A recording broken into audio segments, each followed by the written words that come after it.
রেসপেক্টটা তৈরি করা।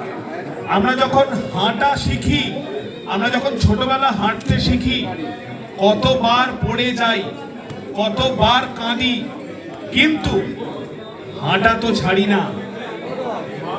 ঠিক সেরকম কোনো মিশনে আমার কাজ মানুষকে স্বপ্ন দেখানো, এটা কিন্তু আরো শক্ত ব্যাপার। চিন্তা করুন তো, একজনের বাবা ইএনটি সার্জেন্ট, মা মাইক্রোবায়োলজিস্ট, তার বাড়ির ছেলে ক্লাস 4-এ পড়ে এই অবস্থায় যদি বলে বাবা আমি আর পড়াশোনা করবো না, আমি ফুটবল খেলবো, বিমৃতি ধরেছে নাকি তোর?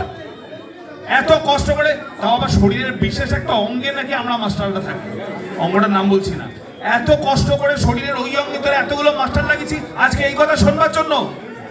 সেই রজনীকান্ত আর মিসেস পদ্মা যদি এই কথাটা বলতেন, তাহলে কিন্তু আমরা আজকে দুম্মারাজ গুকেশকে পেতাম না।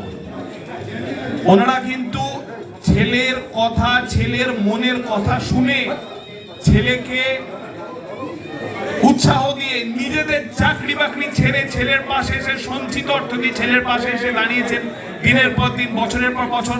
তার ফল আজকে দুকেশ গুম্মারাজ। আবার দেখুন, যার পয়সা কড়ি নেই, আর্থিক সঙ্গতি ভালো না,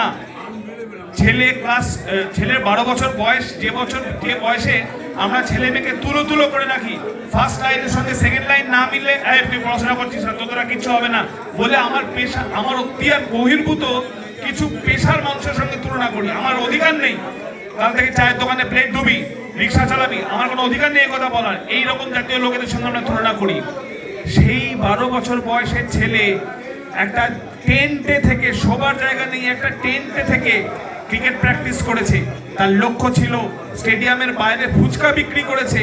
তার বাবা মায়ের পয়সা ছিল না, কিন্তু মনে সাথ ছিল, তার বাবা মা সাথ দিয়েছে, ফল যশস্বী জয়সওয়াল। তা আমরা বাবা মারা পারি না, আমরা কর্মকর্তারা পারি না এই জায়গাটা করতে। আমার কাজ কিন্তু নীরবে এই জায়গাটা করে যাওয়া।